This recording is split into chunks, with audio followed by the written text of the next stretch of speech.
En embarquant pour un vol d'affaires à New York, le millionnaire resta figé en voyant que l'hôtesse de l'air était sa femme morte il y a 7 ans. Il s'approcha et Julien Karadec serra les doigts autour de sa valise en cuir, comme s'il pouvait y enfermer 7 années de fantômes. L'aéroport de Lyon-Saint-Exupéry bourdonne de cette agitation familière qui l'a toujours rassuré. Les annonces en 3 langues, le cliquetis des valises à roulettes, les conversations téléphoniques à mi-voix. Aujourd'hui, pourtant, chaque bruit lui semble étouffé, comme si le monde entier retenait son souffle. Il vérifie sa montre. 14h30. Dans 2 heures, il sera dans les airs, direction Paris, direction n'importe où. Pourvu que ce soit loin de Lyon et des souvenirs qui s'accrochent aux façades de pierre blonde de la presqu'île, loin de l'appartement où il n'arrive plus à dormir, où chaque objet lui rappelle Camille, vol AF 7834 à destination de Paris-Charles de Gaulle, embarquement immédiat porte B12. Julien attrape son bagage à main et se dirige vers la zone d'embarquement. Ses pas résonnent sur le carrelage glacé, marquant le tempo d'une fuite qu'il refuse d'appeler ainsi. Ce n'est pas une fuite, se répète-t-il. C'est un nouveau départ, à 42 ans. Il est encore temps de changer de peau, non? Dans la file d'attente, il observe les autres passagers, une famille avec des enfants qui trépignent d'impatience, un homme d'affaires pianotant furieusement sur son téléphone, une dame âgée qui vérifie son billet pour la 10e fois, des vies normales, des trajectoires simples. Julien envie leur évidence. L'hôtesse au guichet lui sourit avec cette politesse professionnelle qu'il connaît bien pour avoir pris des centaines de vols. « Monsieur Karadec, voici votre carte d'embarquement. Vous êtes en classe affaires, siège 3A. » Il hoche la tête et s'avance dans la passerelle, l'odeur caractéristique de l'avion, ce mélange de désinfectant et d'air recyclé, l'accueille comme une promesse d'anonymat. Dans quelques heures, il ne sera plus qu'un passager parmi d'autres.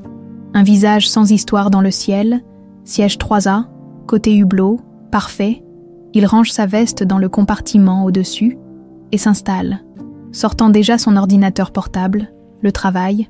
Voilà son refuge. Les chiffres ne mentent pas. Eux, les bilans ne trahissent pas. Les contrats ne meurent pas dans des explosions sur la Méditerranée.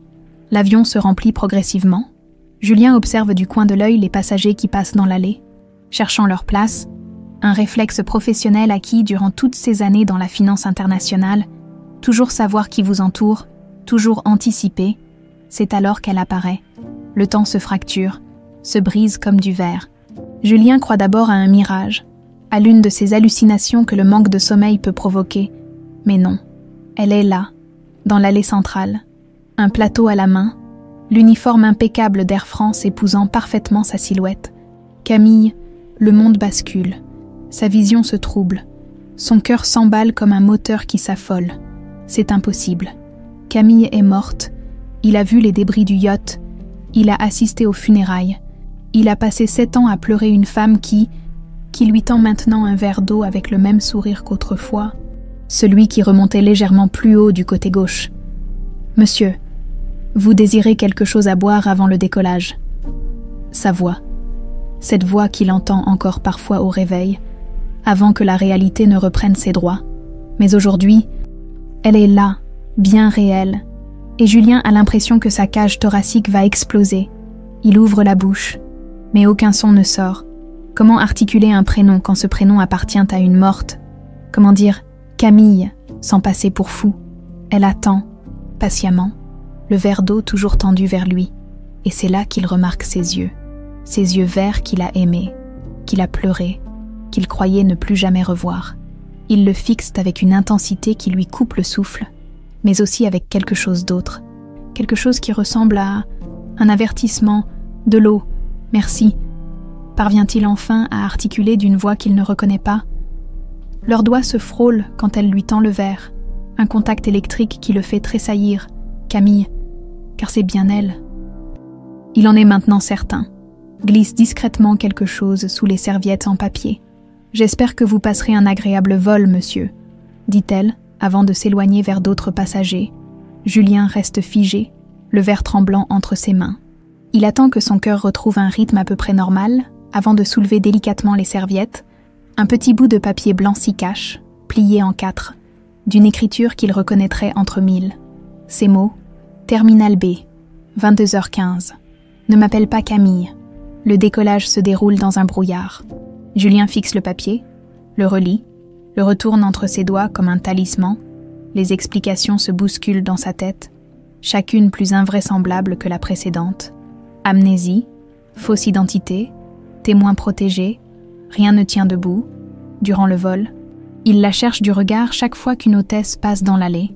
Il la voit servir d'autres passagers, expliquer les consignes de sécurité, sourire avec cette même aisance professionnelle, comme si de rien n'était, comme si cette année de deuil ne venait pas de s'effondrer d'un coup. Quand l'avion amorce sa descente vers Roissy, Julien a la sensation d'être pris dans un rêve éveillé. Les lumières de Paris scintillent sous les nuages, indifférente au séisme qui vient de bouleverser sa vie. Dans quelques minutes, il va devoir descendre de cet avion et faire face à l'impossible. Sa femme morte est vivante. L'atterrissage le secoue physiquement, le ramenant brutalement à la réalité. Les passagers se lèvent, récupèrent leurs bagages, se pressent vers la sortie avec cette impatience universelle des fins de vol. Julien reste assis. Incapable de bouger, elle réapparaît dans l'allée, vérifiant que les sièges sont bien rangés. Quand elle arrive à sa hauteur, elle s'arrête un instant. « N'oubliez rien, monsieur », dit-elle simplement, mais ses yeux disent autre chose. Ils disent « Viens, il faut qu'on parle ». Julien se lève enfin, les jambes flageolantes.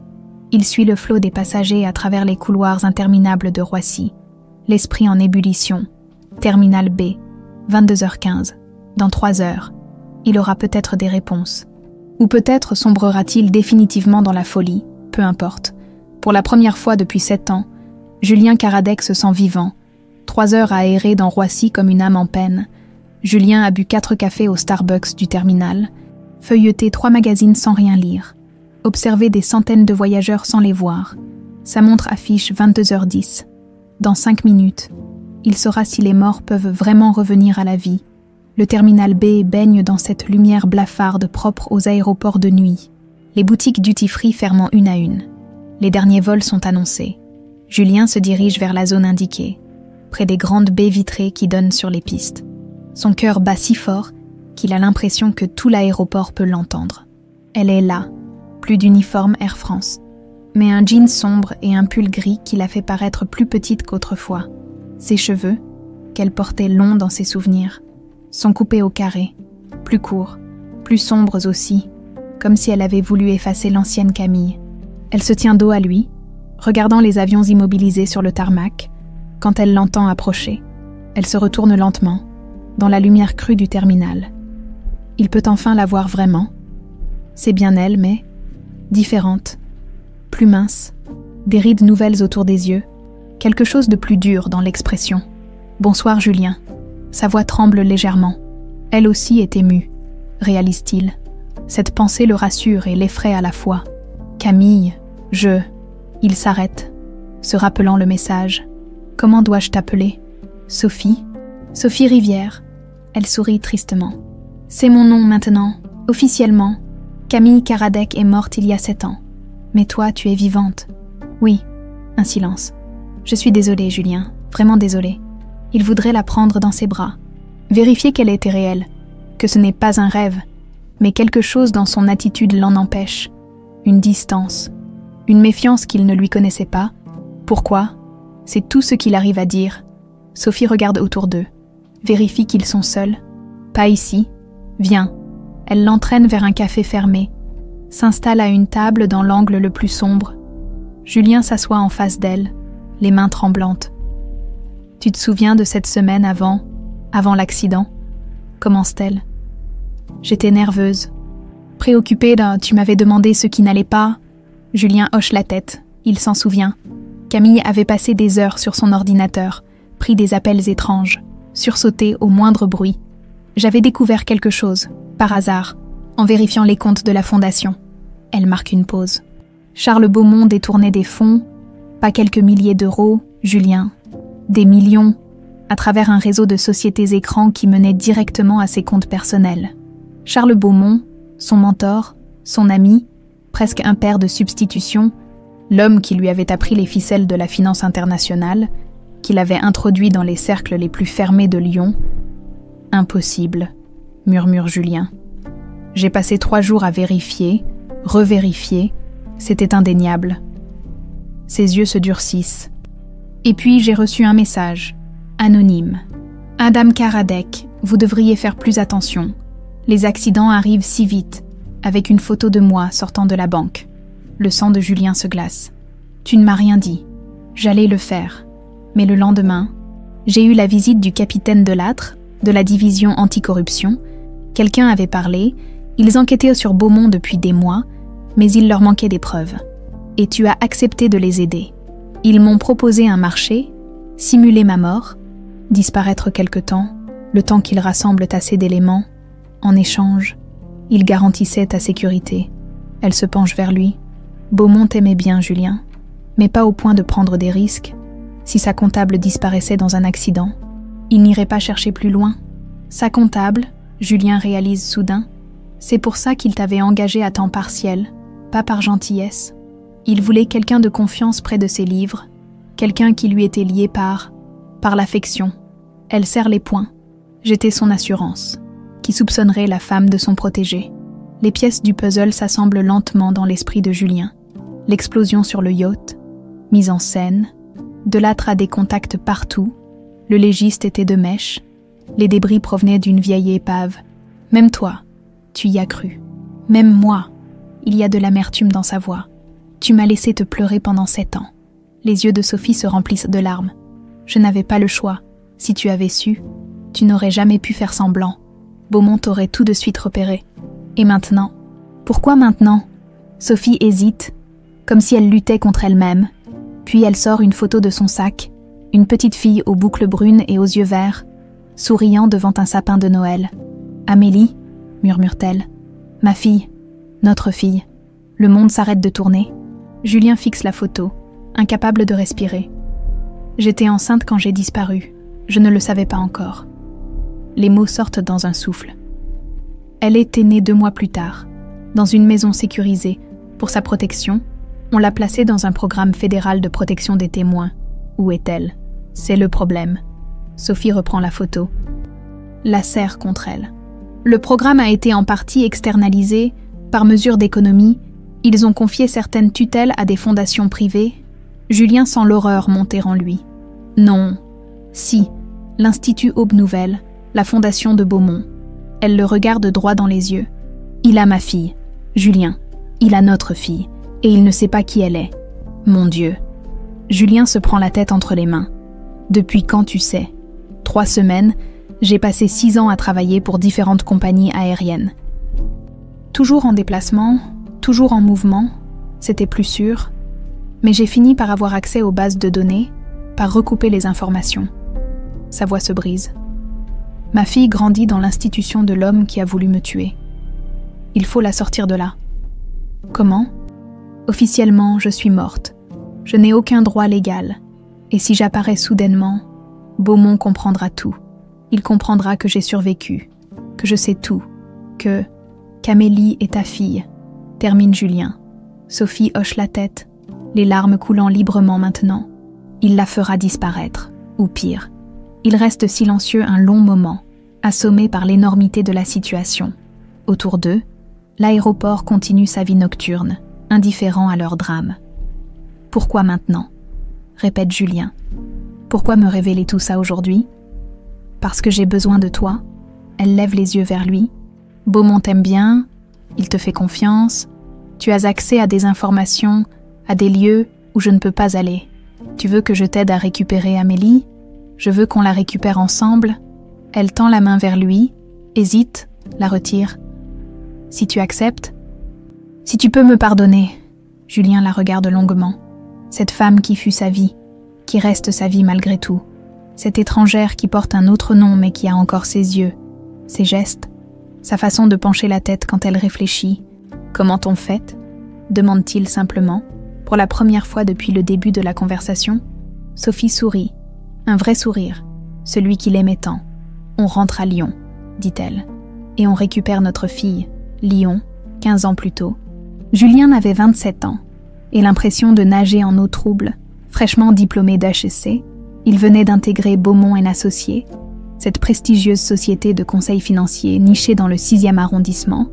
Charles Beaumont l'avait reçu dans son bureau aux boiseries sombres, derrière un bureau qui semblait avoir traversé les siècles. Mon petit Julien, avait dit l'homme aux tempes grises en se levant pour l'accueillir, votre dossier universitaire est remarquable, mais ici, on ne vous demandera pas de réciter des théories, on vous demandera de comprendre les hommes. Ce jour-là, Beaumont lui avait offert son premier costume sur mesure. L'habit fait le moine, mon garçon, dans notre métier. La confiance se gagne d'abord par l'apparence. Puis, avec ce sourire paternel qui ne le quittait jamais, vous irez loin, Julien. J'en fais le pari. Il avait eu raison. Sous sa tutelle, Julien était devenu l'un des meilleurs analystes financiers de la région. Beaumont l'avait introduit dans les cercles fermés de la finance lyonnaise, lui avait appris à déchiffrer les non-dits des conseils d'administration, à anticiper les mouvements de capitaux. Plus qu'un mentor, il était devenu un père de substitution pour ce fils unique orphelin depuis l'adolescence. Quand Julien avait rencontré Camille, c'est naturellement vers Beaumont qu'il s'était tourné pour demander conseil. Elle est comptable ? Parfait. Une femme qui comprend les chiffres comprend la vie, épouse-la vite, avant qu'un autre ne s'en aperçoive. Et quand Beaumont avait proposé à Camille un poste à temps partiel dans sa fondation philanthropique, Julien y avait vu un geste d'affection envers sa jeune épouse. Présent, le train Lyon-Paris file dans la nuit. Julien fixe son reflet dans la vitre sombre, ses souvenirs remontant à la surface comme des bulles empoisonnées. Comment avait-il pu être si aveugle ? Comment avait-il pu ne rien voir ?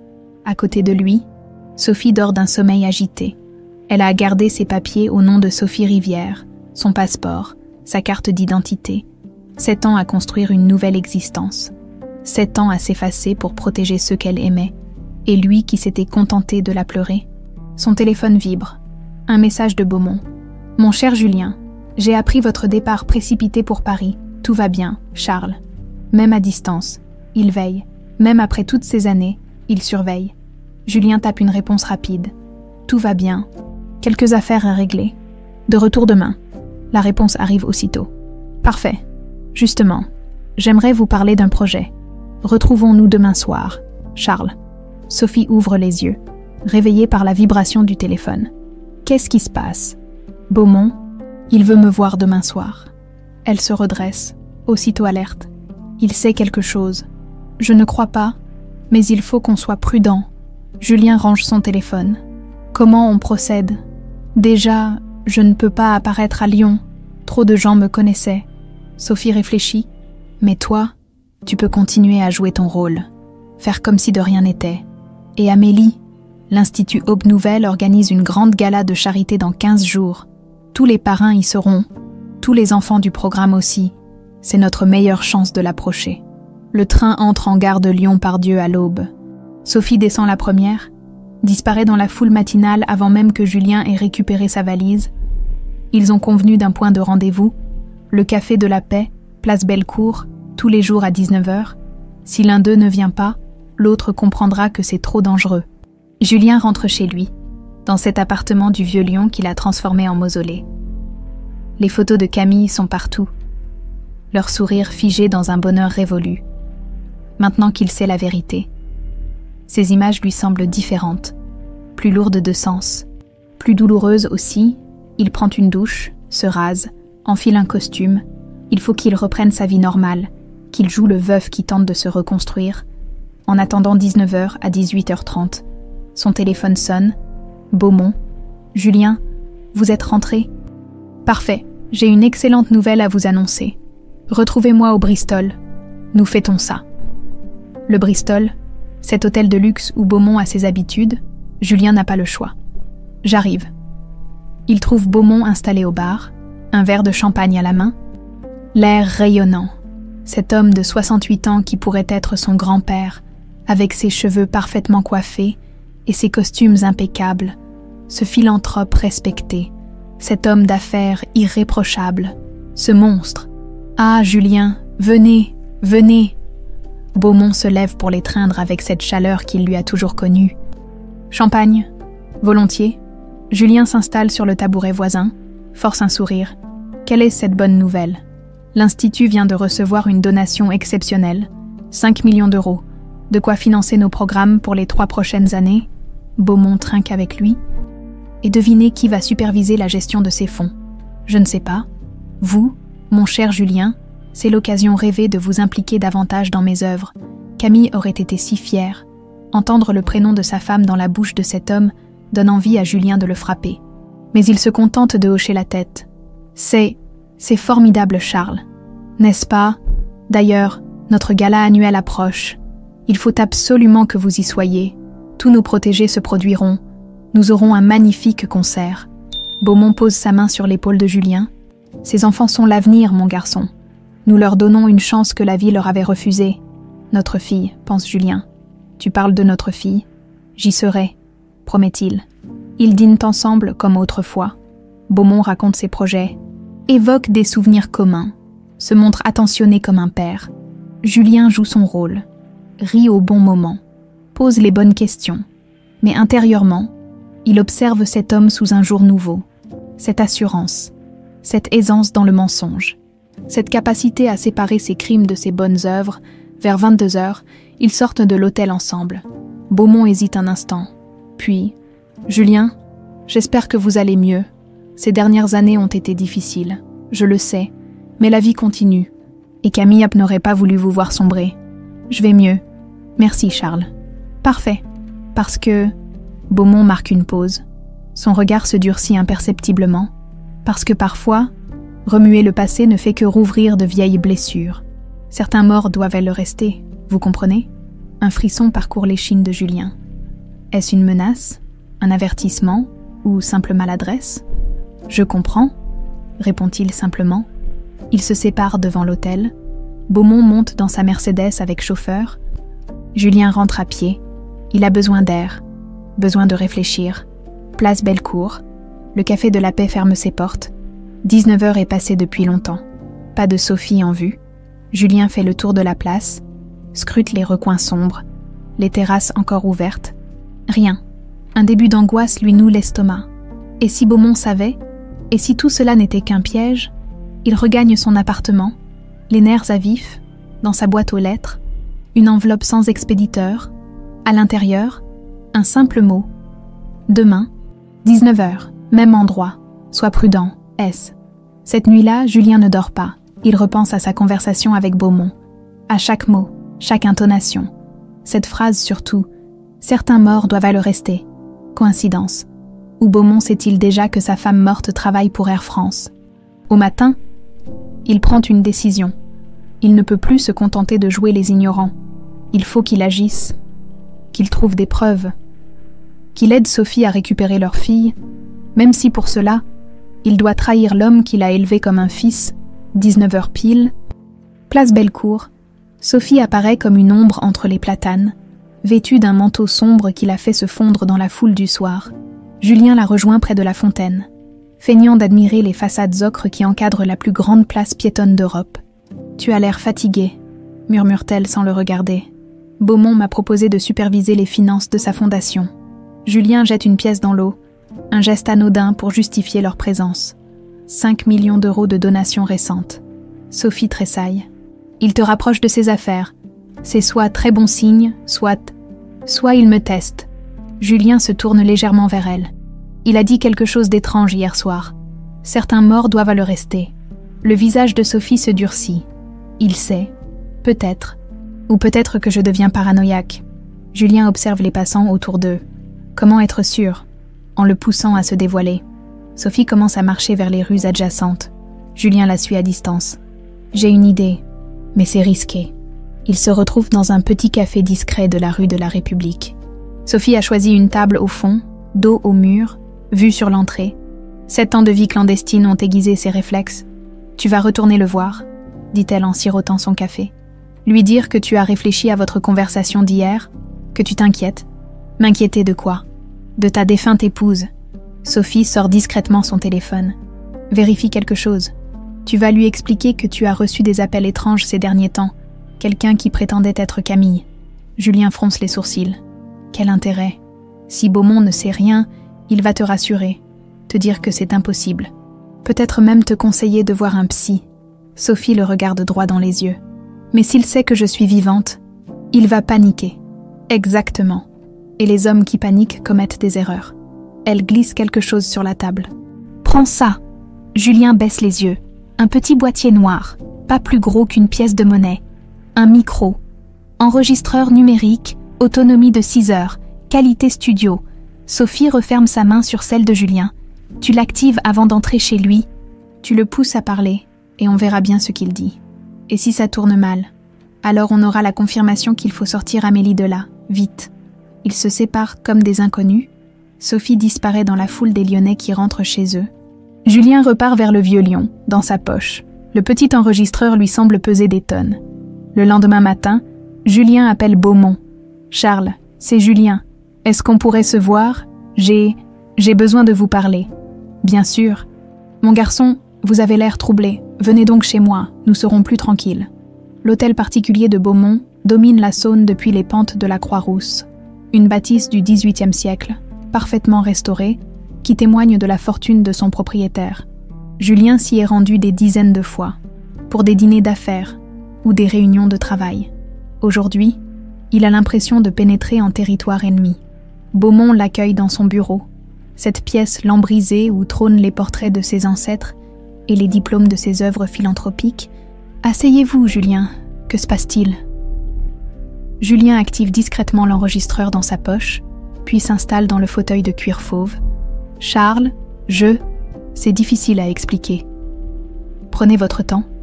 Ces derniers jours, j'ai reçu des appels étranges. » Julien force sa voix à trembler légèrement. Quelqu'un qui prétendait être Camille. Le changement est imperceptible, mais Julien le perçoit. Une tension soudaine dans les épaules de Beaumont, un battement de paupières plus rapide. « Camille », répète Beaumont d'une voix neutre. « Je sais que c'est impossible.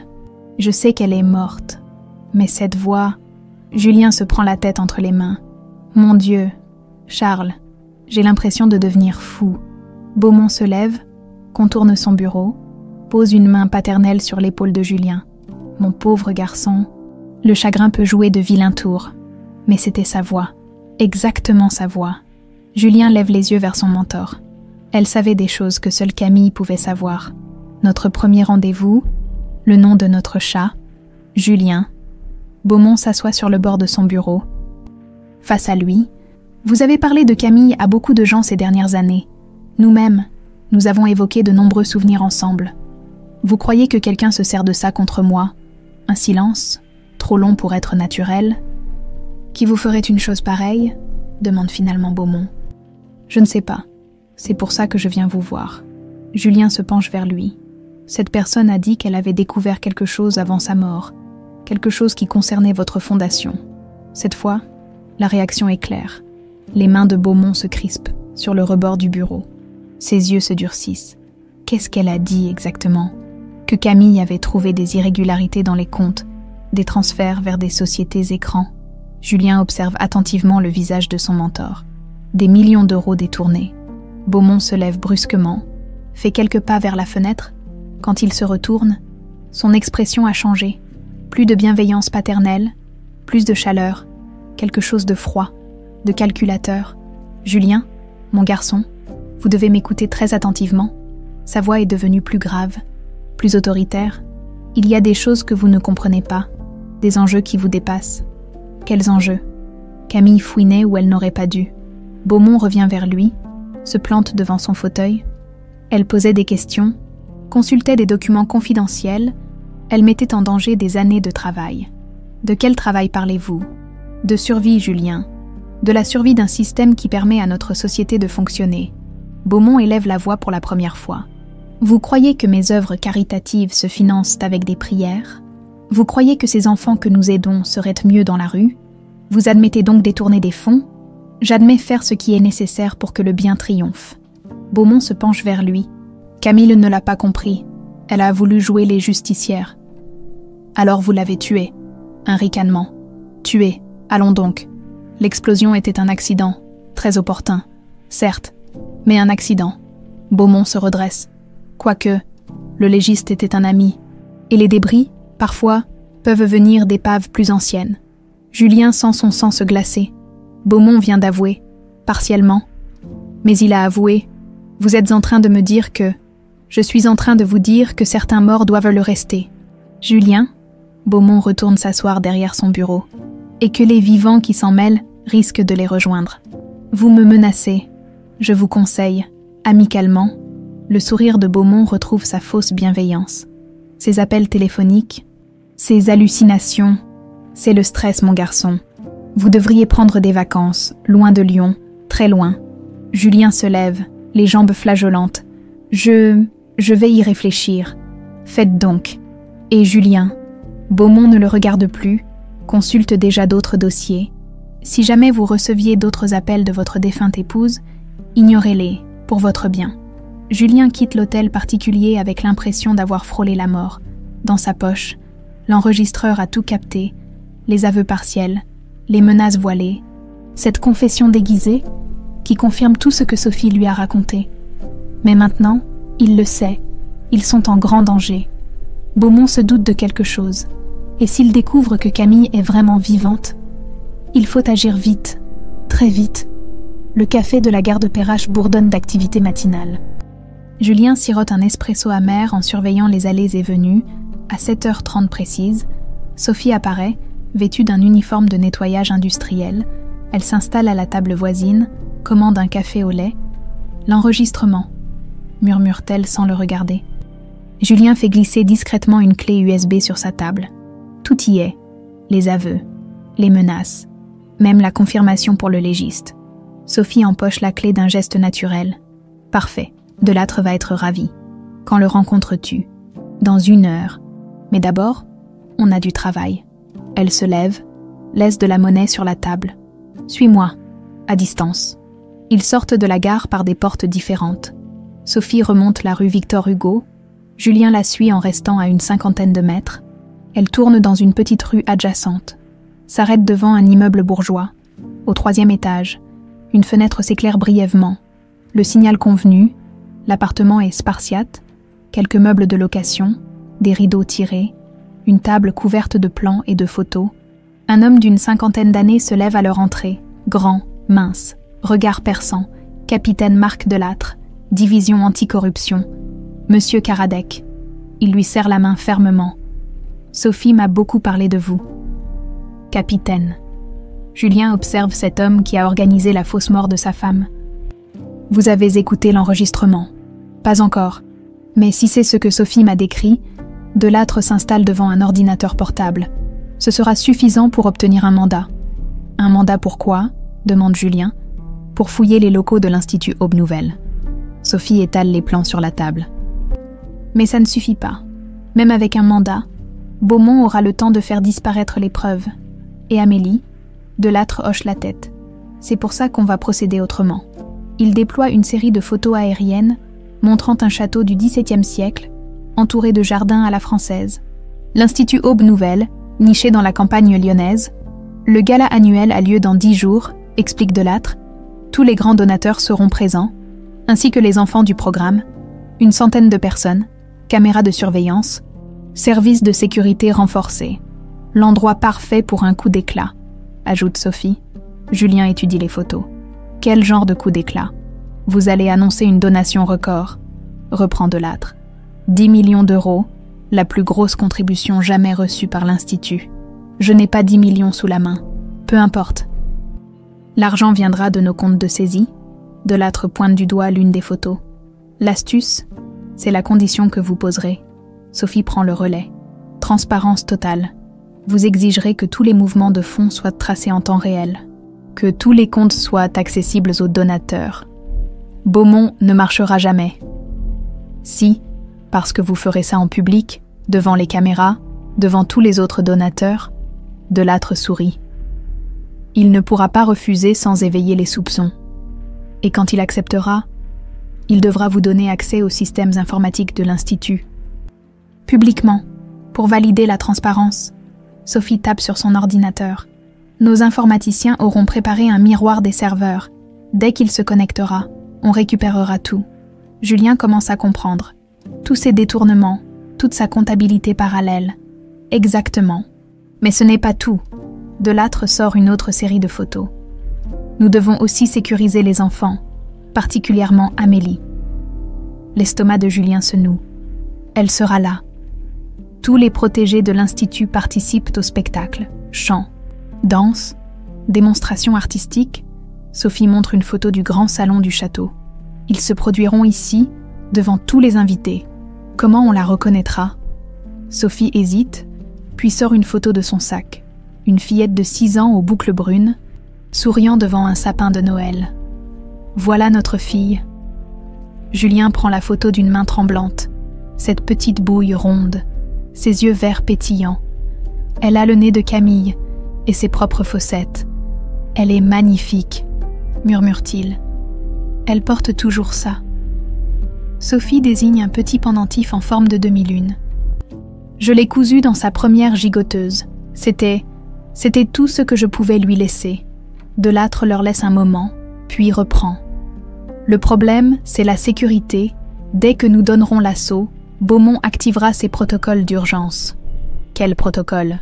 Évacuation des enfants, officiellement pour leur sécurité, officieusement pour les faire disparaître. Delattre montre les plans du château. Il y a 3 sorties, l'entrée principale, la porte de service côté cuisine et un passage souterrain qui mène au garage. Comment on bloque tout ça? Infiltration. Sophie pose une nouvelle photo sur la table. Chloé Bernard, ma collègue d'Air France, elle a accepté de nous aider. Julien découvre le visage d'une jeune femme blonde, souriante. En quoi peut-elle nous aider? Elle va se faire embaucher pour la soirée, service traiteur, équipe de nettoyage. Peu importe.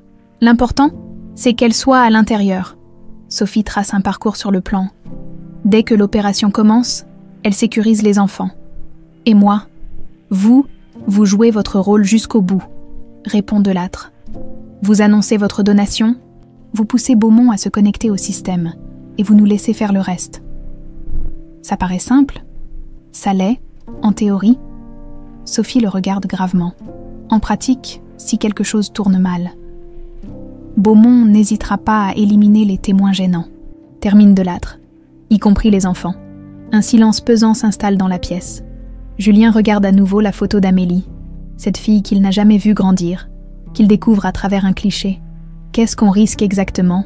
Prison à vie pour Beaumont s'il se fait prendre. Énumère Delattre. Mort pour nous s'il nous prend de vitesse. Et pour Amélie, Sophie ferme les yeux. Disparition pure et simple. Beaumont a des contacts partout. Il peut lui faire changer d'identité, l'envoyer à l'étranger, la faire adopter. Ou pire, ajoute sombrement Delattre. Julien replie la photo, la glisse dans sa poche. Qu'est-ce que vous attendez de moi exactement? Que vous continuiez à jouer votre rôle? Répond Sophie. Beaumont vous fait confiance. Il ne se méfiera pas si la proposition vient de vous. Et entre maintenant et le gala, vous restez en contact avec lui. Vous vous montrez enthousiaste pour ses projets, vous lui donnez envie de vous impressionner. Delattre referme son ordinateur. Plus il sera confiant, plus il baissera sa garde. Et s'il découvre que Camille est vivante, il ne le découvrira pas. Assure Sophie, je reste invisible jusqu'au jour J. Et après, si tout se passe bien, Sophie et Delattre échangent un regard. Après, vous récupérez votre fille et votre femme, si vous le souhaitez toujours. Julien se lève, se dirige vers la fenêtre. Dans la rue, la vie continue normalement. Des gens qui vont au travail, des enfants qui partent à l'école, des familles unies, tout ce qu'il a perdu il y a 7 ans. Il me faut du temps pour réfléchir. Nous n'en avons pas, répond doucement Sophie. Le gala, c'est notre seule chance, si on la rate. Je sais. Julien se retourne vers eux. Donnez-moi jusqu'à demain. Je vous dirai ma réponse. Il quitte l'appartement le cœur lourd. La photo d'Amélie brûlante dans sa poche. Dans 10 jours. Il devra choisir entre sa sécurité et sa famille. Entre la raison et l'amour, pour la première fois depuis 7 ans, Julien Karadec a une raison de se battre. Le château de l'Institut Aube Nouvelle scintille comme un joyau dans la nuit lyonnaise. Les projecteurs illuminent la façade Renaissance, transformant la pierre blonde en or liquide. Une procession de Mercedes et de BMW remonte l'allée bordée de torches, déversant l'élite financière et philanthropique de la région. Julien ajuste sa cravate une dernière fois avant de descendre de sa voiture. Le parking improvisé sur la pelouse du château grouille de valets en livrée. Tout respire le luxe et la respectabilité, qui soupçonnerait qu'au cœur de cette splendeur se cache l'une des plus vastes opérations de blanchiment d'argent de France. « Monsieur Karadec !» La voix de Beaumont résonne dans la nuit. Il descend les marches du perron, bras ouverts, sourire éclatant. « Mon cher Julien, vous êtes resplendissant. Bonsoir Charles. » Julien force un sourire, active discrètement le micro-émetteur caché dans sa boutonnière. « Magnifique soirée, n'est-ce pas? Venez, venez, tout le monde vous attend. » L'intérieur du château est éblouissant. Les lustres en cristal projettent 1000 feux sur les boiseries dorées à leur fin. Dans le grand salon, une centaine d'invités en tenue de soirée papillonnent autour de buffets somptueux. L'argent-sale n'a jamais eu si belle allure. Julien balaie la foule du regard. Cherchant Chloé, il la repère près du bar, vêtue de l'uniforme noir et blanc du service traiteur. Elle lève imperceptiblement les yeux vers lui. Elle est en position. « Julien !» Une voix féminine l'interpelle. « Madame Dubois, épouse d'un grand industriel lyonnais. Comment allez-vous? Cela fait si longtemps. » Les mondanités s'enchaînent. Julien navigue de groupe en groupe, serra des mains, échange des banalités. Tous ces gens respectables qui donnent de l'argent à Beaumont sans savoir qu'ils financent un réseau criminel. Ou peut-être le savent-ils et s'en moquent-ils. Mesdames et messieurs, la voix de Beaumont résonne dans le salon. Si vous voulez bien prendre place, nos petits protégés vont nous offrir un spectacle. Les invités se dirigent vers le grand salon adjacent, où des chaises dorées ont été disposées en demi-cercle. Au fond, une petite scène surélevée, décorée de guirlandes lumineuses. Julien s'installe au 3e rang. Le cœur battant, dans quelques minutes, il va voir sa fille pour la première fois. Les lumières s'éteignent progressivement, un projecteur éclaire la scène, Beaumont monte sur l'estrade, micro à la main. « Chers amis, chers donateurs, bienvenue à cette soirée exceptionnelle. » Les applaudissements crépitent. Grâce à votre générosité, l'Institut Aube Nouvelle peut offrir un avenir à ces enfants que la vie avait oubliés. Julien serre les poings. Cette hypocrisie le révulse. Ils vont maintenant vous montrer le fruit de notre travail éducatif. Accueillez les petites étoiles de l'aube. La musique démarre. Un groupe d'une vingtaine d'enfants entre sur scène, âgés de 5 à 12 ans. Ils portent tous le même costume. Chemisier blanc et pantalon noir pour les garçons, robe blanche pour les filles. Et là, au centre du groupe, elle apparaît, Amélie. Le souffle de Julien se coupe. Cette petite bouille ronde qu'il a tant imaginée, ses boucles brunes qui dansent sur ses épaules, ses yeux verts pétillants, sa fille, sa propre fille. Elle porte le pendentif en demi-lune que Sophie a décrit, ce petit croissant d'argent qui accroche la lumière des projecteurs, seul lien tangible avec sa vraie mère. La chorale entame « Petit bateau », cette berceuse que toutes les mères françaises fredonnent à leurs enfants, mais pour Sophie, cachée quelque part dans la nuit, cette mélodie doit être une torture. C'est la chanson qu'elle chantait pendant l'accouchement, la dernière qu'elle avait fredonnée à sa fille avant qu'on ne les sépare. Amélie chante de sa voix claire, innocente de tous les drames qui se jouent autour d'elle. Elle sourit aux invités, applique sagement les gestes que ses professeurs lui ont enseignés. Une petite fille normale dans une situation absolument anormale. Ils sont adorables, n'est-ce pas ? Murmure la dame assise à côté de Julien. Monsieur Beaumont fait un travail formidable. Julien acquiesce sans répondre. Hypnotisé par sa fille, comment peut-elle être si proche et si inaccessible à la fois ? Comment peut-il être son père sans avoir le droit de la serrer dans ses bras ? Le spectacle se poursuit. Danse, récitation, démonstrations artistiques. Les enfants se succèdent sur scène avec cette application touchante propre à leur âge. Amélie réapparaît pour un numéro de danse moderne, légère comme une plume dans sa robe blanche. C'est alors que Julien la remarque. Dans la 3e rangée, légèrement en retrait, une femme en robe de soirée noire, cheveux courts, lunettes discrètes, mais il reconnaîtrait cette silhouette entre mille. Sophie, que fait-elle ici ? C'était pourtant convenu. Elle devait rester invisible, coordonner l'opération depuis l'extérieur. Sa présence change tout, compromet tout. Leurs regards se croisent un instant. Dans les yeux de Sophie, Julien lit la même émotion que la sienne. Un mélange de joie et de douleur de voir leur fille si proche et si lointaine. Le spectacle touche à sa fin. Les enfants s'allument sous les applaudissements nourris.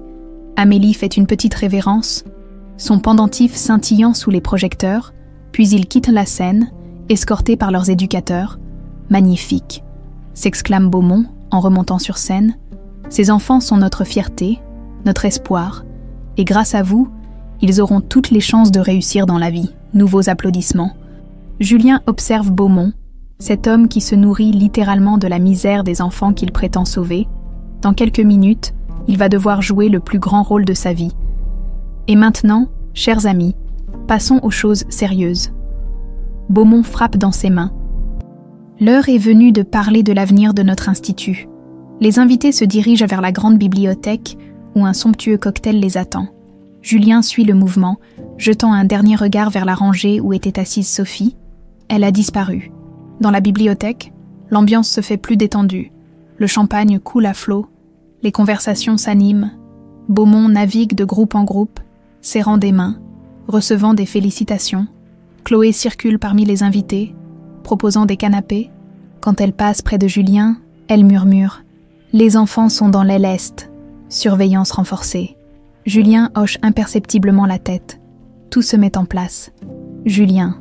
Beaumont s'approche, un verre de champagne à la main. « J'espère que le spectacle vous a plu. Extraordinaire. Charles, ces enfants sont remarquables. N'est-ce pas? Et ce n'est qu'un début. » Beaumont rayonne. Avec les nouvelles donations que nous recevons, nous allons pouvoir tripler nos effectifs. Justement, Julien prend une profonde inspiration. J'aimerais faire une annonce, une donation importante. Julien baisse la voix. Très importante. Les yeux de Beaumont s'illuminent. Mon cher garçon, mais c'est formidable. Combien?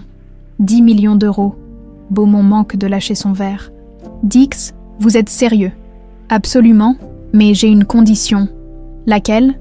Julien regarde autour de lui, s'assure que personne ne les écoute. Transparence totale, je veux que chaque euro soit traçable, que tous les mouvements de fonds soient accessibles aux donateurs. Le sourire de Beaumont vacille légèrement.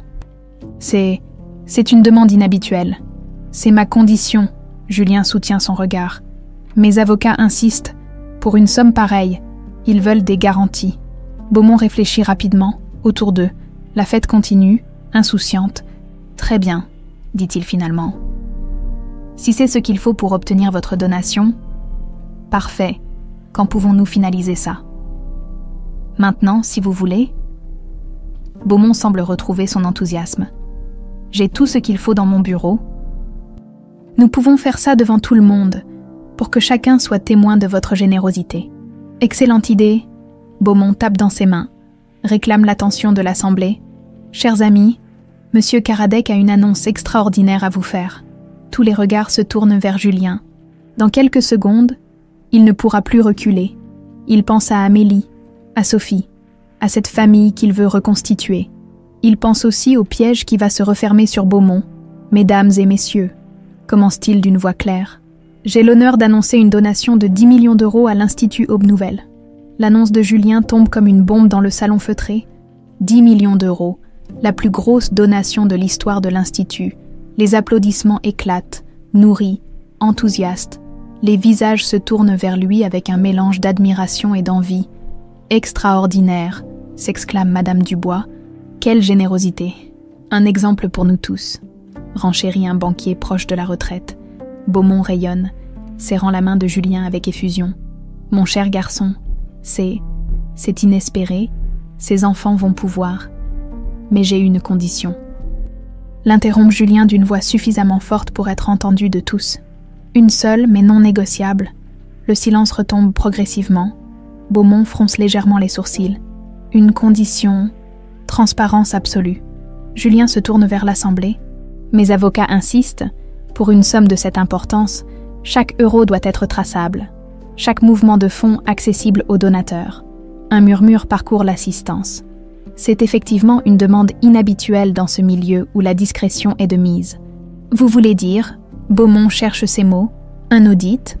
Plus que ça, un accès en temps réel au compte de l'Institut, une plateforme transparente où chaque donateur peut vérifier l'utilisation de ses fonds. Julien sourit, faussement candide. Après tout, nous donnons pour aider ces enfants, n'est-ce pas?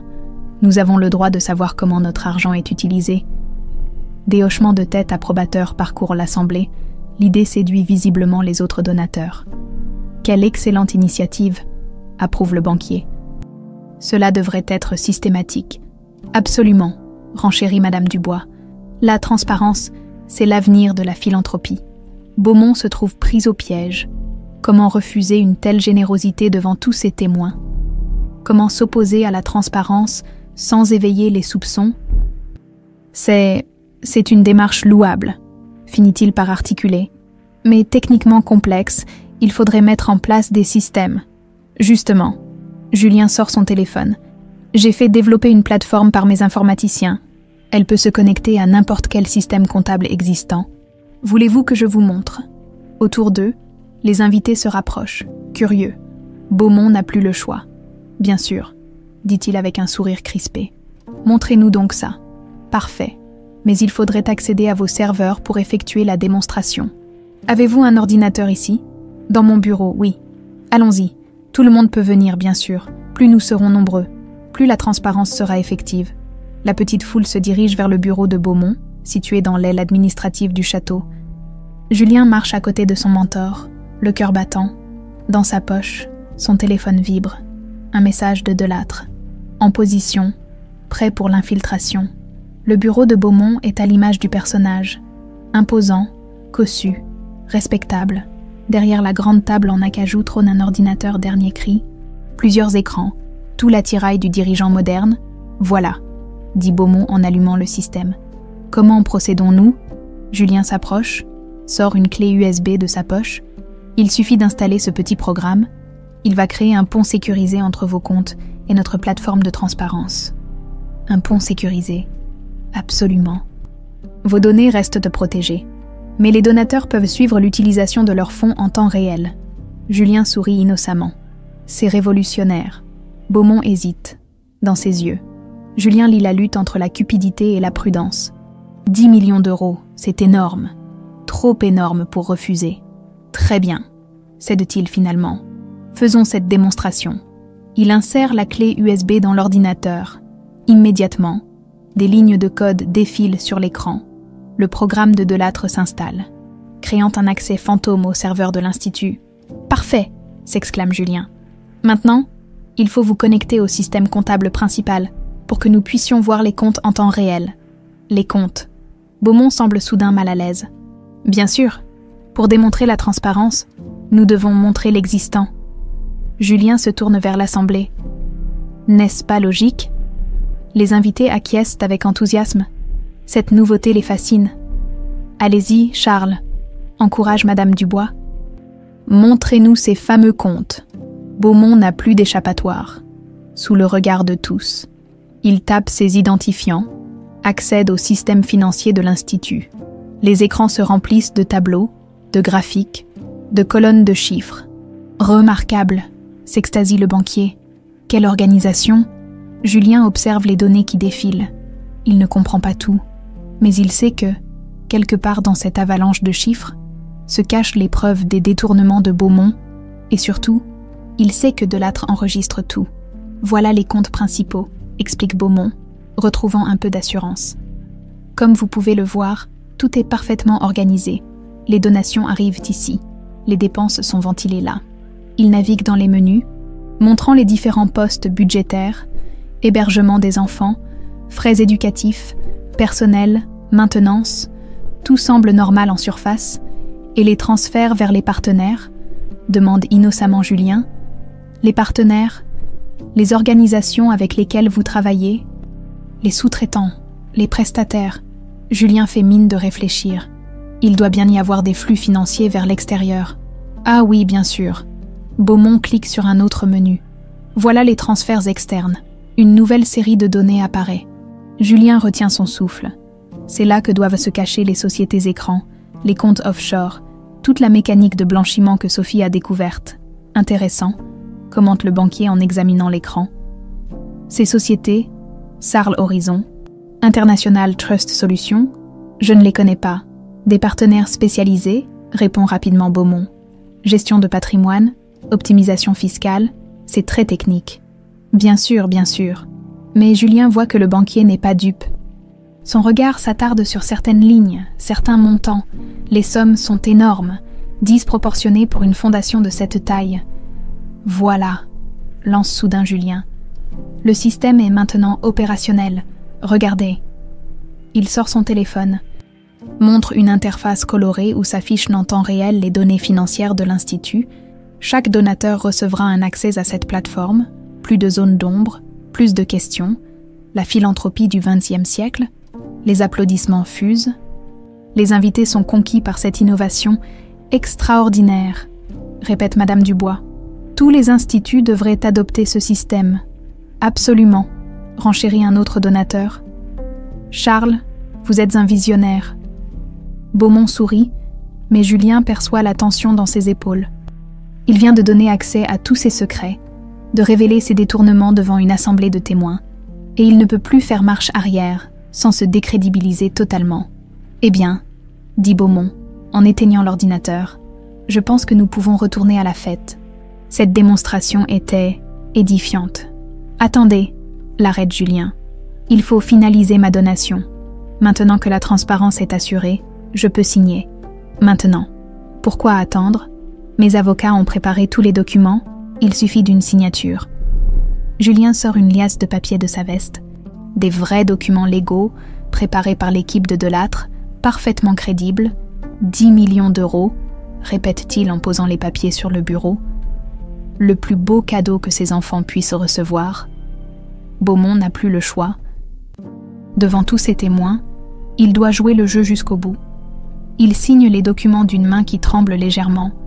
Voilà qui est fait, s'exclame Julien en rangeant les papiers.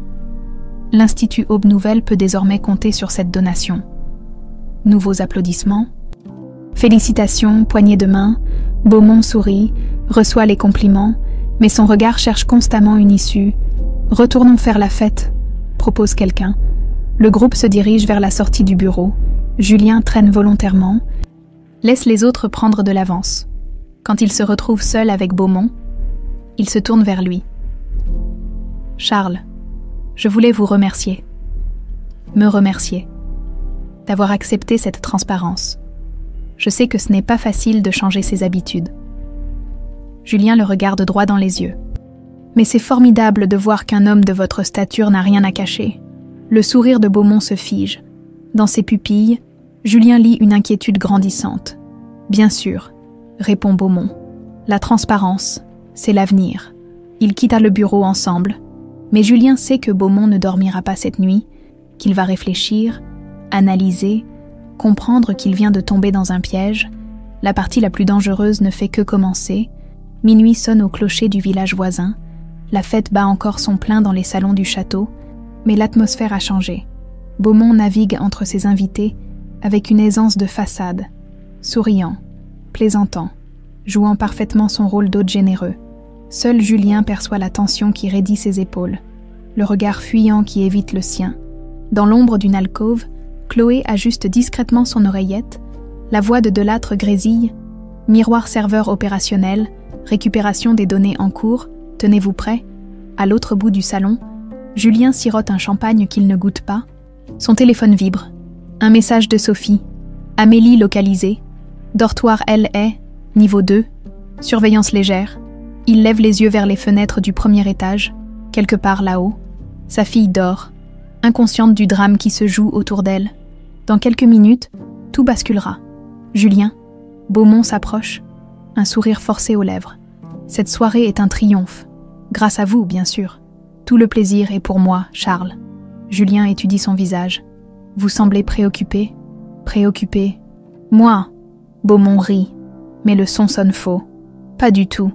C'est juste que cette histoire de transparence, c'est nouveau pour moi. Vous avez des réserves. Non, non. C'est formidable, vraiment. Mais, Beaumont baisse la voix. Ces systèmes informatiques, parfois ils révèlent des choses complexes, des détails techniques que les profanes peuvent mal interpréter. Julien sent son pouls s'accélérer. Beaumont se doute de quelque chose. Que voulez-vous dire? Oh, rien de grave, juste que, dans la finance internationale, certaines transactions peuvent paraître inhabituelles à un œil non averti. Beaumont pose sa main sur l'épaule de Julien. Si jamais vous voyez des mouvements qui vous interrogent, n'hésitez pas à m'en parler directement. Bien sûr. Parfait. Le sourire de Beaumont se fait plus chaleureux. Au fait, ce programme que vous avez installé, il fonctionne comment exactement? C'est très technique, mes informaticiens. Oui, mais concrètement, il accède à quoi, précisément? Julien sent le piège. Beaumont teste ses connaissances. Cherche à détecter la supercherie. Aux données que vous avez autorisées, naturellement. Comptes principaux, mouvements de fond. Il hausse les épaules. Rien que vous n'ayez déjà montré ce soir. Beaumont réfléchit. Et ce programme, il peut modifier des données. Modifier? Non, Charles. C'est juste un miroir. Un accès en lecture seul, pour la transparence, pas pour la gestion. Beaumont semble se détendre légèrement. Bien, c'est rassurant. Mais Julien lit dans ses yeux qu'il n'est pas convaincu. L'instinct de survie de Beaumont s'est réveillé. « Excusez-moi un instant », dit Beaumont. « Je dois vérifier quelque chose avec mon équipe technique. » Il s'éloigne vers les bureaux administratifs. Julien le suit du regard. Inquiet, si Beaumont découvre la nature réelle du programme, son téléphone vibre à nouveau. Delattre. Téléchargement à 78%. Encore 10 minutes. Maintenez la position. 10 minutes. Une éternité. Dans les couloirs de service, Chloé guide discrètement un petit groupe d'hommes en civil vers l'aile est du château.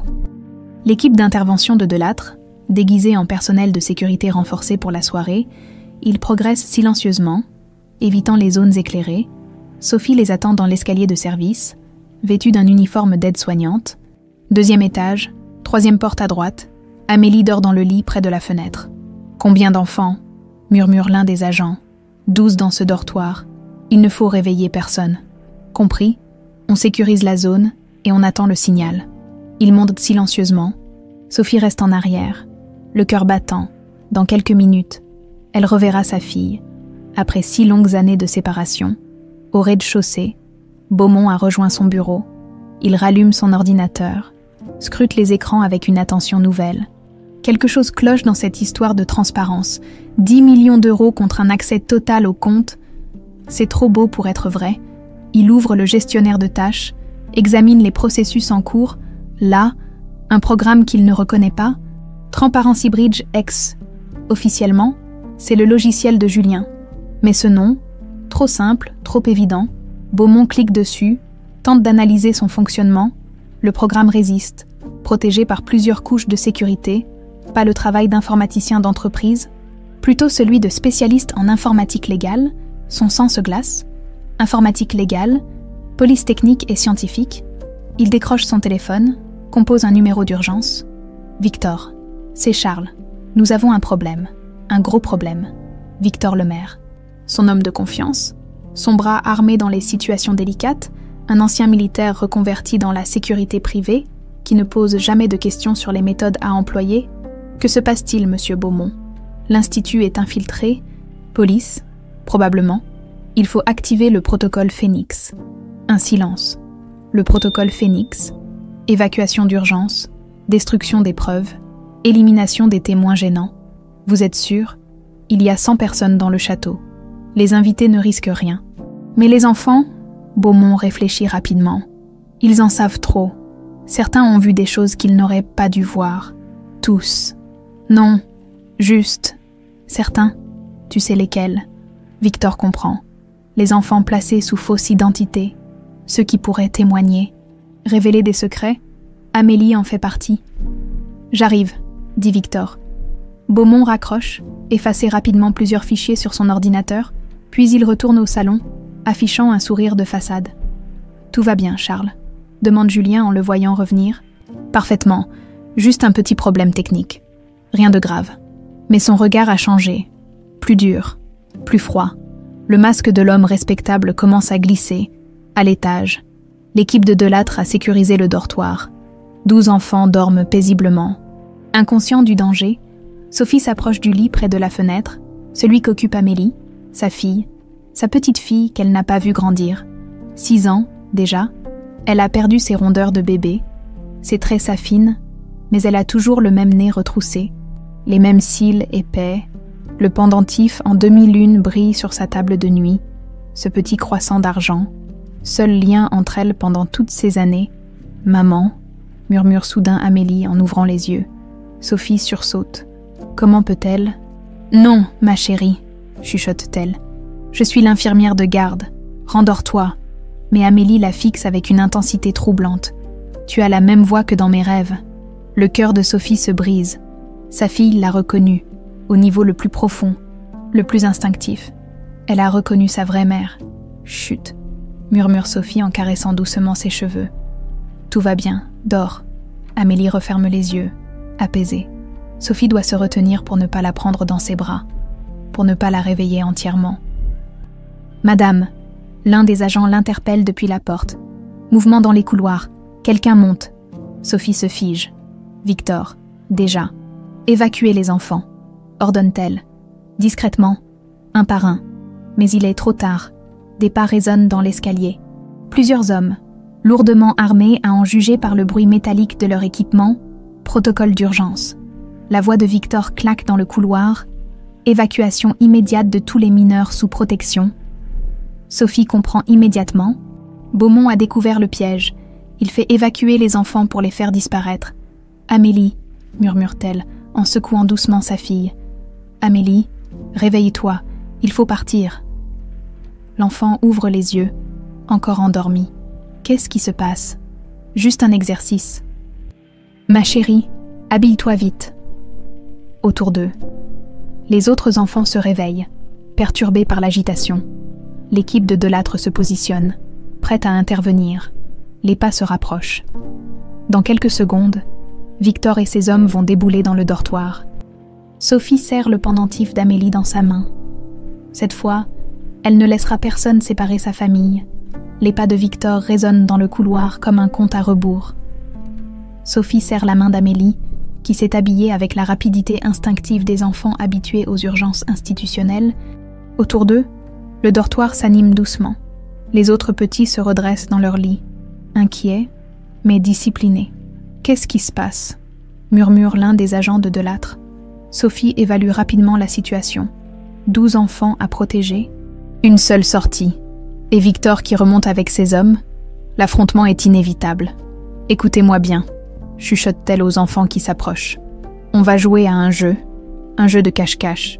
Vous allez vous cacher derrière les lits et ne pas bouger. Quoi qu'il arrive, même si on entend du bruit, demande un petit garçon aux cheveux roux. Même si on entend du bruit, vous êtes des statues silencieuses. Les enfants obéissent avec cette docilité qui brise le cœur de Sophie. Ils ont l'habitude des consignes brutales, des changements soudains. Amélie reste près d'elle, sa petite main chaude dans la sienne. « Toi aussi, ma chérie », lui dit Sophie. « Cache-toi. » Non. La voix d'Amélie est ferme, surprenante chez une enfant de 6 ans. « Je reste avec toi. Amélie, tu es ma maman. Je le sais. » Les mots frappent Sophie comme une gifle. Sa fille l'a reconnue, malgré les années, malgré les mensonges. L'instinct maternel a parlé plus fort que tout. « Comment tu... » commence Sophie.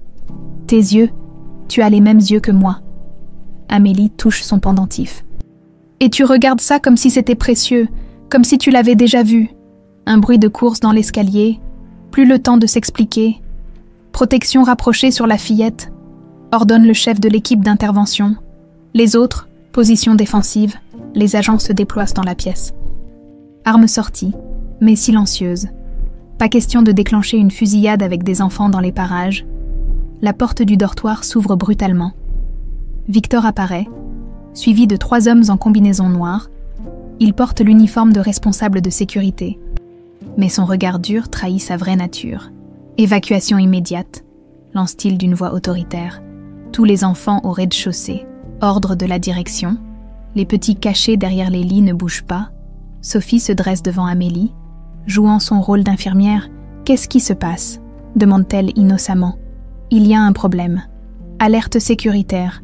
Évacuation préventive. » Victor la jauge du regard. « Vous êtes qui ?»« Infirmière de garde, Sophie Rivière. » Le nom de sa fausse identité lui vient naturellement. « Pas au planning. » Victor fait signe à ses hommes. « Fouilleux de la pièce. Rassemblement de tous les mineurs. » C'est le moment que choisit l'un des agents de Delattre pour se montrer.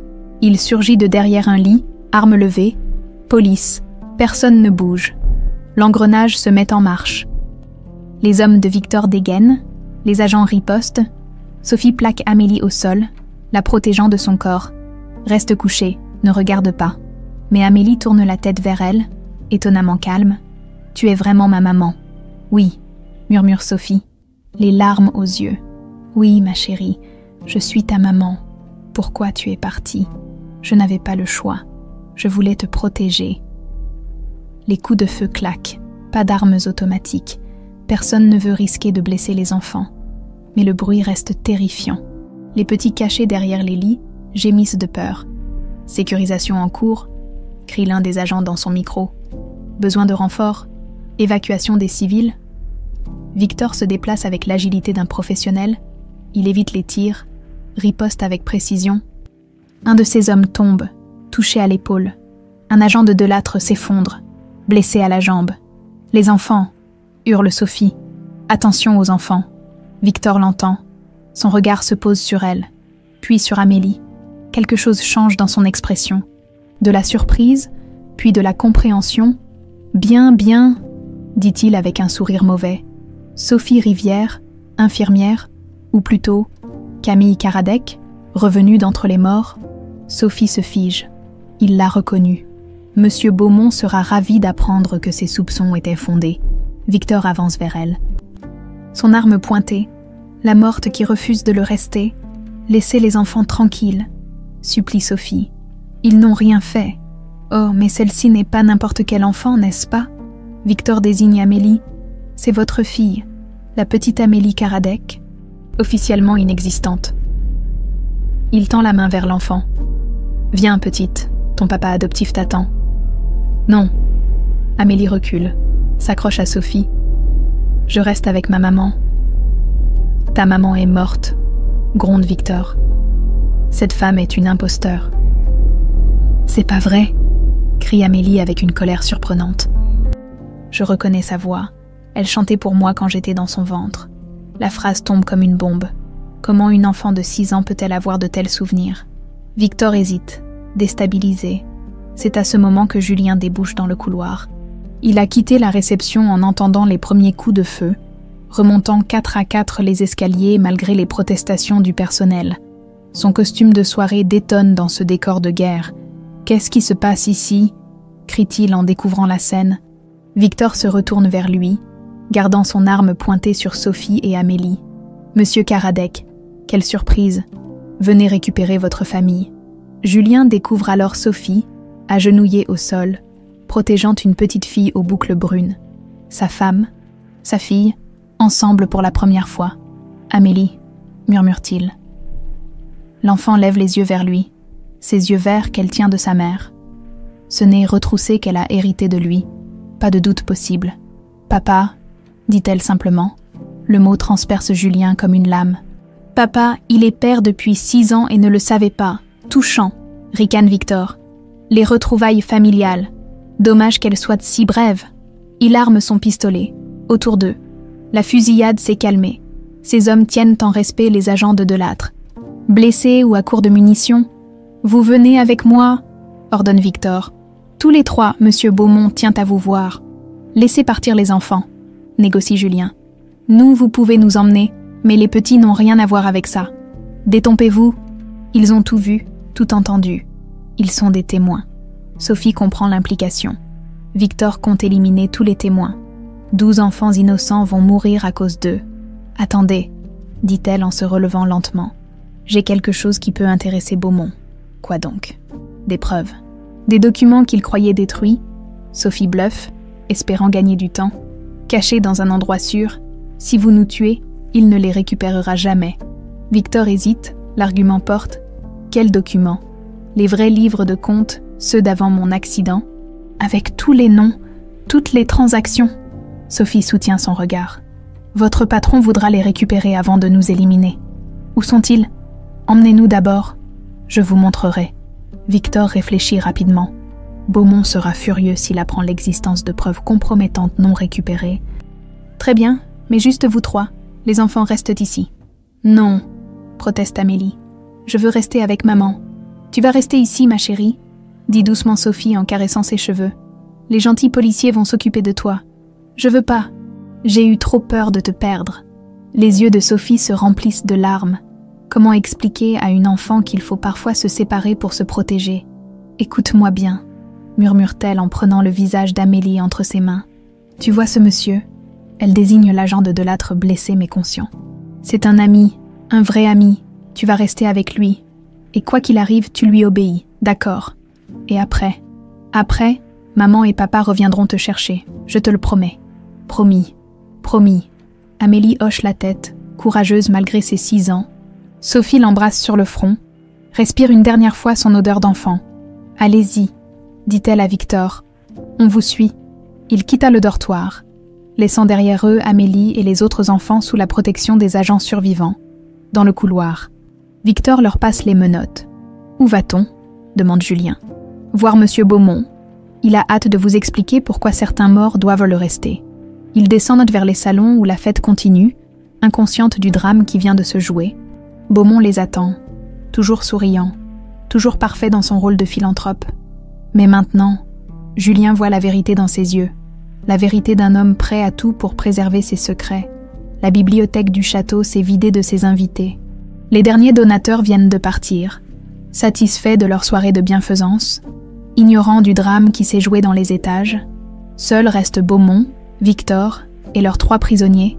« Ah, la famille Karadec au complet !» s'exclame Beaumont avec un sourire glacial. Ou presque. Il nous manque la petite Amélie. Laissez-la tranquille, gronde Julien, les mains entravées dans le dos. Elle n'a que 6 ans. 6 ans déjà, comme le temps passe. Beaumont s'installe dans son fauteuil de cuir, savourant la situation. Savez-vous qu'elle me demande souvent pourquoi ses parents ne viennent jamais la voir? Une enfant si sage, si obéissante. Sophie serre les poings. Vous êtes un monstre. Un monstre. Allons donc. Je suis un homme d'affaires qui sait saisir les opportunités. Beaumont ouvre un dossier sur son bureau. Votre fausse mort, par exemple, quelle aubaine, une tutelle de plus pour l'Institut, des subsides supplémentaires, et nos enregistrements, l'interrompt Julien. Vos aveux sont déjà entre les mains de la police. Quels aveux? Un homme d'affaires qui évoque des possibilités théoriques. Beaumont rit. Mes avocats feront facilement annuler ça. Conversation privée, obtenue par ruse. Victor s'approche des fenêtres, vérifie les alentours. Monsieur, nous avons un problème. Des véhicules de police encerclent la propriété. Déjà, Beaumont fronce les sourcils, plus rapide que prévu. Dans le lointain, des sirènes hurlent, de l'âtre et ses renforts arrivent. L'étau se resserre. Peu importe, reprend Beaumont. Victor, activez le plan Oméga. Le plan Oméga, répète Sophie, inquiète. Évacuation d'urgence par le tunnel. Explique Victor. Hélicoptère de l'autre côté de la forêt. Dans 1 heure, nous serons en Suisse. Et Amélie? Demande Julien.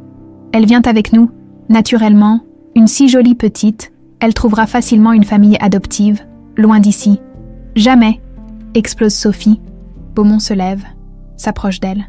Ma chère Camille, vous n'avez plus votre mot à dire. Vous êtes officiellement morte. Rappelez-vous. Il fait signe à Victor, qui sort une seringue de sa poche.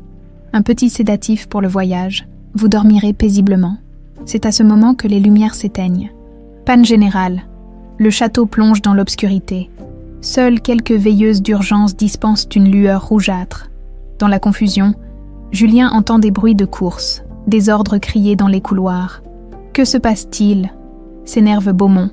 Coupure d'électricité, répond Victor en allumant une lampe torche. Sûrement les flics. Le générateur de secours. Il ne couvre que les systèmes de sécurité essentiels. Profitant de l'obscurité, Sophie donne un coup de coude dans l'estomac de Victor et roule vers les étagères. Julien se jette sur Beaumont, l'entraînant au sol malgré ses menottes. « Arrêtez-vous » hurle Victor en balayant la pièce avec sa lampe. Le faisceau lumineux révèle Beaumont et Julien qui luttent au sol, Sophie qui se cache derrière un rayonnage. Victor hésite, impossible de tirer sans risquer de toucher son patron. Soudain, la porte de la bibliothèque explose. Une grenade assourdissante illumine la pièce d'un éclair blanc. Delâtre et son équipe d'intervention donnent l'assaut. Police, personne ne bouge. Victor tente de résister, tire plusieurs coups en direction des agents. Julien profite de la confusion pour rouler vers Sophie, la protégeant tant bien que mal avec son corps entravé. « Rendez-vous, Beaumont !» crie Delâtre. « C'est fini. Jamais. » Beaumont rampe vers son bureau, cherche à atteindre un tiroir. Victor le couvre, repoussant les agents à coups de pistolet, mais les forces sont inégales. L'un après l'autre, les hommes de Beaumont tombent. Victor, touché à l'épaule, lâche son arme. Beaumont, acculé derrière son bureau, lève les mains en tremblant. Très bien, je me rends. Les agents sécurisent la pièce, libèrent Sophie et Julien de leurs menottes. Dehors, les sirènes se taisent progressivement. Où est Amélie ? Demande immédiatement Sophie. En sécurité, la rassure Delattre. Mes hommes l'ont évacuée avec les autres enfants. Elle va bien. Sophie s'effondre de soulagement. Julien la prend dans ses bras, enfin libre de la serrer contre lui. C'est fini, murmure-t-il. C'est vraiment fini. Beaumont, menotté, les regarde avec une haine froide. Vous croyez avoir gagné, mes avocats ? Vos avocats ne pourront rien contre ça. L'interrompt Delattre en brandissant une clé USB. Toute votre comptabilité parallèle, tous vos détournements, 12 années de crimes financiers, comment, votre petit programme de transparence. Il a effectivement créé un miroir de vos serveurs, un miroir que nous contrôlions. Delattre sourit. Merci pour votre coopération. Beaumont réalise l'ampleur de sa défaite. Il s'est piégé lui-même. 3 mois plus tard, le tribunal de Lyon raisonne des derniers mots du procureur. 15 ans de réclusion criminelle pour Beaumont, 10 ans pour Victor et ses complices. L'Institut Aube Nouvelle est dissous. C'est bien saisi au profit d'associations réellement caritatives. Sur le banc des parties civiles, Sophie serre la main de Julien. Ils ont témoigné ensemble, raconté leurs 7 années de séparation forcée, expliqué comment l'amour peut survivre aux pires épreuves. L'audience est levée. Ils sortent du palais de justice dans la lumière dorée de l'automne lyonnais. Amélie les attend sur les marches, tenue par Chloé qui a accepté de jouer les babysitters le temps du procès. Maman, papa, la petite fille court vers eux, les serre dans ses bras avec cette spontanéité qui émeut encore Julien aux larmes. Ces mots simples, maman, papa, qu'il découvre depuis 3 mois. Ces mots qui reconstruisent sa vie, brique par brique. Alors, demande Amélie, le méchant monsieur va en prison. Oui, répond Sophie en caressant ses cheveux. Pour très longtemps. Bien fait pour lui, il nous avait séparés. La famille recomposée descend les marches du palais. Julien a quitté Lyon, vendu son cabinet de conseil, investi dans une petite entreprise à taille humaine. Sophie a retrouvé son vrai nom, ses vrais papiers, sa vraie vie. Amélie découvre le bonheur d'avoir des parents qui l'aiment. Il leur a fallu du temps pour apprivoiser cette nouvelle réalité. Amélie qui apprend à dire « papa » en regardant Julien droit dans les yeux. Sophie qui redécouvre les habitudes de Julien, ses manies, ses tendresses. Julien qui s'initie au mystère de la paternité, aux cheveux à coiffer le matin, aux histoires du soir. Une famille qui se construit, loin des mensonges et des faux-semblants. On va où maintenant ? Demande Amélie en sautillant. Sophie et Julien échangent un regard complice. Dans son sac, Sophie cache 3 billets d'avion, destination, n'importe où, pourvu qu'ils soient ensemble. « Où veux-tu aller, ma chérie ?» demande Julien. « Chez nous », répond simplement Amélie. « Chez nous », ces mots résument tout. Pas une adresse, pas un lieu, mais un état d'esprit, une famille réunie, des cœurs qui battent au même rythme. Ils remontent la rue de la République, main dans la main, Amélie au milieu, Sophie et Julien de chaque côté, une image simple, banale, qui a pourtant nécessité 7 années de combat. Au fait, dit Sophie en sortant le pendentif de sa poche, j'ai quelque chose pour toi. Elle accroche à nouveau la demi-lune au cou d'Amélie. Ce petit croissant d'argent qui les a reliés pendant toutes ces années de séparation. Tu n'en auras plus besoin pour te souvenir de moi, dit-elle. Mais garde-le quand même, en souvenir de tout ce qu'on a traversé. Pour toujours, demande Amélie. Pour toujours. Il s'arrête aux places Bellecour, cette place où tout a recommencé 3 mois plus tôt. Amélie court vers la fontaine, y jette une pièce en fermant les yeux. « Qu'est-ce que tu as souhaité ?» demande Julien. « Que papa et maman ne s'en aillent plus jamais. » Sophie et Julien se regardent, émus. Ils pensent la même chose. Certains vœux méritent d'être exaucés. « Jamais », promettent-ils en chœur. L'avion les attend. Direction l'inconnu. Loin de Lyon et de ses fantômes. Une nouvelle vie les attend, avec ses joies simples et ses bonheurs retrouvés. Car lorsque la vérité atterrit enfin, même les fantômes choisissent de vivre.